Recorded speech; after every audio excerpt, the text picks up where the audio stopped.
মাঝে মাঝে আল্লাহ আমাদেরকে দুঃখ কষ্ট দিয়ে পরীক্ষা করতে চান, এগুলো আমাদের জন্য খারাপ নয়। এই দুঃখ কষ্ট বিপদ আমাদের কোমরকে সোজা করে, আমাদের পায়ের মাটিকে শক্ত করে। চিল্লায় বলেন ঠিক কিনা? প্রতিকূল পরিবেশে কিভাবে বাঁচতে হয় এই দুঃখ কষ্ট আমাদেরকে শিখায়। এজন্য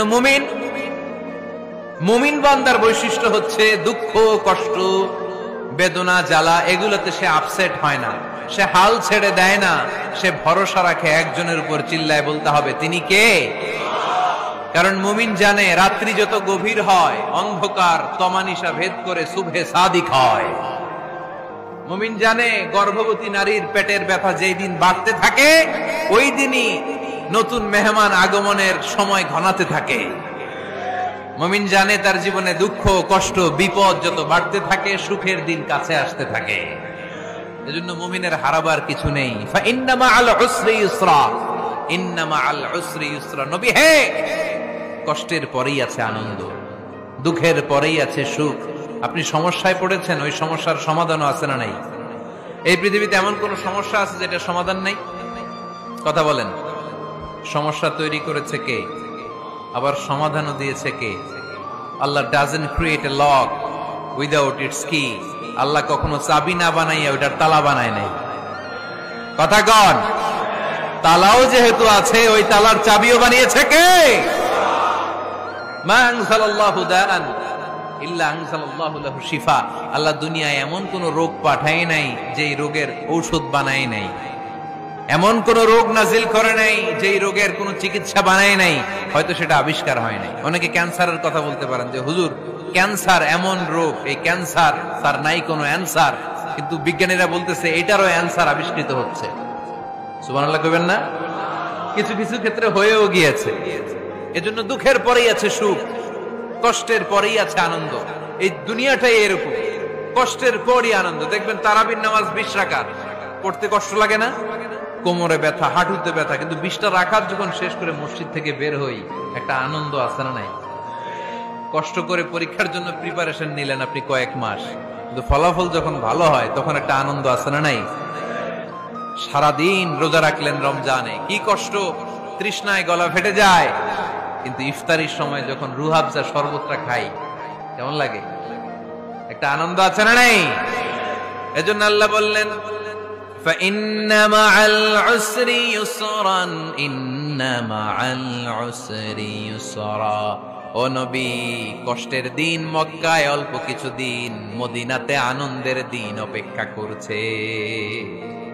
আমাদের জীবনে যদি দুঃখ কষ্ট আসে আমরা ধৈর্য ধরবো, তাওয়াক্কুল করবো একজনের উপর, তিনি কে? কারণ আমরা বিশ্বাস করি কষ্টের দিন এটা চিরকালের জন্য নয়, সামনে আনন্দের দিন আমাদের জন্য সেট করে রেখেছে কে? বিপদে পড়লে ডাকবো কারে? আমাদের অসুস্থতাকে সুস্থতায় পরিণত করে দিতে পারে কে? চাকরির জন্য পাগল পারা, চাকরি নাই, চাকরির ব্যবস্থা করে দিতে পারে কে? বিদেশে যেতে মনে চায়, পাসপোর্ট দিয়ে রেখেছি, ভিসা নাই, ভিসা লাগায় দিতে পারে কে? কিন্তু আমরা দুঃখ কষ্ট বেদনা কিছু একটা হইলেই সবার আগে আল্লাহরে শেয়ার করার আগে ফেসবুকে শেয়ার মেরে দিই। আছে না নাই? আপনাদের ফেসবুকে অ্যাকাউন্ট আছে নাকি? কার কার আছে দেখি?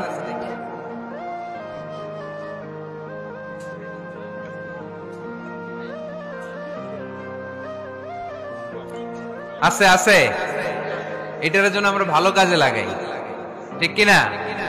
আপনি চাইলেই এমন ভাবে ফেসবুক ফ্রেন্ড লিস্ট করতে পারেন যারা ভালো ভালো জিনিস শেয়ার করে, যারা মোটিভেশনাল জিনিস শেয়ার করে, ইসলামের পক্ষে কথা বলে। আপনার এক একটা শেয়ারে অনেকের জীবন বেঁচে যেতে পারে, ঠিক কিনা? একজন মুমূর্ষ রোগীকে বাঁচাতে রক্তের প্রয়োজন, রক্তের গ্রুপ এ পজিটিভ। যারা রক্ত দান করতে আগ্রহী তারা এই নাম্বারে যোগাযোগ করুন। ফেসবুকে মাঝে মাঝে এরকম নিউজ আসে না নাই? আপনি just you put down in share, শেয়ারের মধ্যে একটা পুট করে দিলেন, একটু শেয়ার মেরে দিলেন, ছড়িয়ে পড়লো হাজার হাজার ফেসবুক ফ্রেন্ডদের কাছে। তাদের অনেকে ব্লাড দিতে আগ্রহী, সে তাড়াতাড়ি যে সেখানে ব্লাড ডোনেট করে আসলো। আপনার একটা শেয়ারের কারণে বেঁচে গেল অনেকগুলো প্রাণ। চিল্লা এখন ঠিক কিনা? রক্তদানের মতো শ্রেষ্ঠ ইবাদত হতে পারে? আমরা মনে করি শুধু জিকিরি ইবাদত, আমরা মনে করি শুধু নামাজি ইবাদত। রক্তদান, এক ব্যাগ রক্ত থেকে অনেক মানুষকে বাঁচানো যায়। এর মধ্যে আছে হিমোগ্লোবিন, এর মধ্যে আছে প্লাটিলেট, আছে প্লাজমা। রক্তে একটা উপাদান আছে প্লাজমা, নাম শুনছেন? আগুনে পোড়া রোগীকে বাঁচাতে এই প্লাজমা লাগে।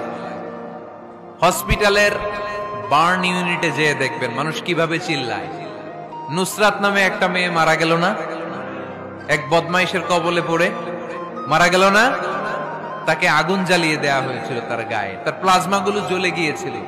আগুনে পোড়া রোগীর যে কি কষ্ট, একটু দেখার জন্য হসপিটালের বার্ন ইউনিটে যাবেন, দেখবেন যে কি কষ্টে আছে তারা। এই প্লাজমা গুলোকে অনেক সেন্টিগ্রেড তাপমাত্রা নামিয়ে ঠান্ডা করে দেহে পুশ করা হয়। আপনার এক ব্যাগ রক্ত থেকে প্লাজমা আলাদা করা হবে, প্লেটলেটস আলাদা করা হবে, হিমোগ্লোবিন আলাদা করা হবে, শ্বেতকণিকা, লোহিত কণিকা আলাদা করে অনেকগুলো মানুষ বেঁচে যাবে। এজন্য ফেসবুক থাকাটা দোষের কিছু না, তবে ভালো কাজে আমরা ব্যবহার করব, ঠিক কিনা?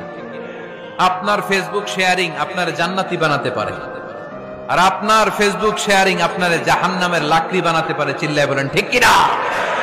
So the decision is yours. সিদ্ধান্ত আপনাকে নিতে হবে, আপনি কিভাবে করবেন। যে কোনো বিপদে ওয়া ইলা রাব্বিকা ফারগাব, কোন দিকে মনোনিবেশ না করে কার দিকে মনোনিবেশ করব? যে কোনো বিপদ আপদ ফেসবুকে শেয়ার করার আগে শেয়ার করব কার কাছে? আমাদের যার যা লাগে আল্লাহ সবও যদি দিয়ে দেয়, আল্লাহর ধনভাণ্ডারের 1 ইঞ্চিও কমবে? হাদিসে কুদসিতে আল্লাহ বললেন, লাউ আন্না আউওয়ালাকুম ওয়া আখিরাকুম ওয়া ইনসাকুম ওয়া জিন্নাকুম, পৃথিবীর সব জিন, পৃথিবীর সব মানুষ বিশাল মরুভূমিতে দাঁড়িয়ে যদি আমার কাছে চাইতে শুরু করে, আল্লাহ এটা দাও, ওটা দাও, ওটা দাও, আমি আল্লাহ তোমাদের সব চাহিদাও যদি মিটিয়ে দেই, আমি আল্লাহর ধনভাণ্ডারের 1 ইঞ্চিও কমবে না। এজন্য চাইবো কার কাছে? বিপদে আপদে ভরসা করব কার কাছে? আর অবসরগুলোকে কাজে লাগানোর দরকার আছে না নাই? স্বাবলম্বী হওয়ার চেষ্টা করার দরকার আছে না নাই? ফাইন্নামা আল উসরি ইউসরা, ইন্নামা আল উসরি ইউসরা। নবী হে, কষ্টের পরেই আছে সুখ, দুঃখের পরেই আছে আনন্দ। সব সময় মানুষের সময় একরকম কাটে না। এজন্য আমরা তাওয়াক্কুল করতে চাই একজনের উপর, তিনি কে? বিশ্বনবী বলেন, লিকুল্লি নবিয়্যিন দাওয়া মুস্তাজাবা। এ দুনিয়াতে সব নবীদের একটা করে মুস্তাজাবুদ দাওয়া আছে। আল্লাহ বলেছে, ও নবী, একটা করে স্পেশাল দোয়া করার সুযোগ পাবা, দোয়াটা করা মাত্রই কবুল করে নেব।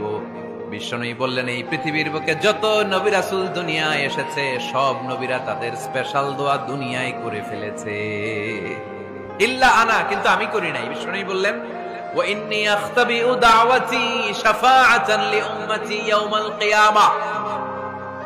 আমি আমার স্পেশাল দোয়াটা করি নাই, আমার স্পেশাল দোয়াটা আমি আমার গুনাহগার উম্মতকে বাঁচানোর জন্য কিয়ামত পর্যন্ত রেখে দিয়েছি।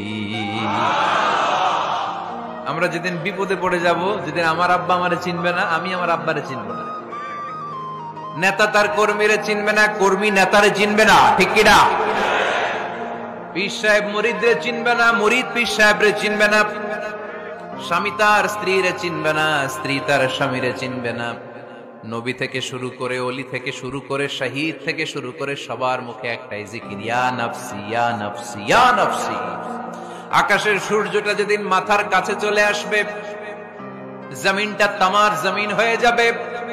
সূর্যের তাপে মাথার মগজগুলো ভাতের মাড়ের মতো গলে গলে নাকের ছিদ্র, কানের ছিদ্র দিয়ে টপ টপ করে বেয়ে বেয়ে নিচে পড়বে। ওই কঠিন দিনে কেউ কাউরে চিনবে না। বিষ্ণু বললেন, ওই দোয়াটা আমি দুনিয়ায় করি নাই, আমি বদরের যুদ্ধে মার খেয়েছি, উহুদের যুদ্ধে দাঁত ভেঙেছি, আমি না খেয়ে পেটে পাথর বেঁধেছি। আমি যদি ওই দিন দোয়া করতাম, আল্লাহ দোয়া কবুল করে নিত, জান্নাতি খাবার দিয়ে দিত, আমার মায়ের খাওয়া লাগতো না, তায়েফে আমার রক্ত ঝরতো না, দোয়া করলেই কবুল। কিন্তু ওই দোয়াটা আমি দুনিয়ায় করি নাই, ওই দোয়াটা আমার জন্য, আপনার জন্য, আমাদের জন্য বিশ্বনবী জমা রেখে দিয়েছে। এজন্য বিশ্বনবীর চিন্তা আর আমাদের চিন্তা এক চিন্তা না, বিশ্বনবীর পুরা উম্মতের চিন্তা। কিয়ামত পর্যন্ত যত মানুষ আসবে সবাই আমার উম্মত, না জানি তাদের নসিবে কি হয়ে যায়। এই চিন্তার বোঝা বিশ্বনবীকে কাবু করে ফেলেছিল। আল্লাহ বললেন, নবী, নো টেনশন, কোনো টেনশন নাই, আপনার এই চিন্তার বোঝাকে আপনার পিঠ থেকে আমি আল্লাহ নিজ দায়িত্বে সরিয়ে নিলাম। এজন্য আল্লাহ বললেন, আলাম নাশরাহ লাকা সাদরাকা ওয়া ওয়াদা'না আনকা বিজরাক আল্লাযী আনকাদা যাহরাক। যেই চিন্তার বোঝা আপনাকে কষ্ট দেয়, যেই চিন্তার বোঝা আপনারে পেরেশান করে তোলে, আপনার পিঠ থেকে ওই চিন্তার বোঝা নবী আমি সরিয়ে নিলাম। কি দিয়ে সরিয়ে নিল? কোরআনের আলো দিয়ে। আওয়াজ করে বলতে হবে, কি দিয়ে? বিশ্বনবী মক্কায় দেখতেন মূর্তির পূজা হয়, আল্লাহর ঘরের ভিতরে 360টা মূর্তির পূজা। বিশ্বনবী দেখতে পেলেন দুর্বলের উপরে সবলের অত্যাচার। বিশ্বনবী দেখতে পেলেন নারীদেরকে অত্যাচার করা হয়। কন্যা সন্তান হলে বাবা তার মেয়েটাকে নিয়ে জঙ্গলের ভেতরে ঢুকে কিংবা মরুভূমির ভেতরে যে জীবিত দাফন করে দেয়। ওয়াইদাল মাউউদাতু সুইলাত ওয়াদুল বানাত। বিশ্বনবী এগুলো দেখতেন চারপাশে। দেখে এই পথহারা জাতিকে কিভাবে উদ্ধার করবেন, কি দিয়ে উদ্ধার করা যায়, এই টেনশনে বিশ্বনবীর পিঠ বাঁকা হয়ে গিয়েছিল। উপমা, বাঁকা হয়ে গিয়েছিল। বিশ্বনবী সব সময় পেরেশান থাকতেন। আল্লাহ বললেন, নবী টেনশনের দরকার নাই, হেরা গুহায় এমন একটা নূরের আলো দিয়ে আমি আপনারে আলোকিত করব, যার মাধ্যমে সব পেরেশানি দূর হয়ে যাবে। আলম নাশরাহ লাকা সাদরাকা ওয়া ওয়াদা'না আনকা বিজরাক আল্লাযী আনকাদা যাহরাক। আপনাকে পেরেশান বানিয়ে দেয় এরকম সব চিন্তার বোঝা আমি আল্লাহ সরিয়ে নিলাম। সুবহানাল্লাহ। আল্লাহ আমাদের সবাইকে কথাগুলো বুঝার ও আমল করার তৌফিক দান করুক। আমরা পড়ি আমিন।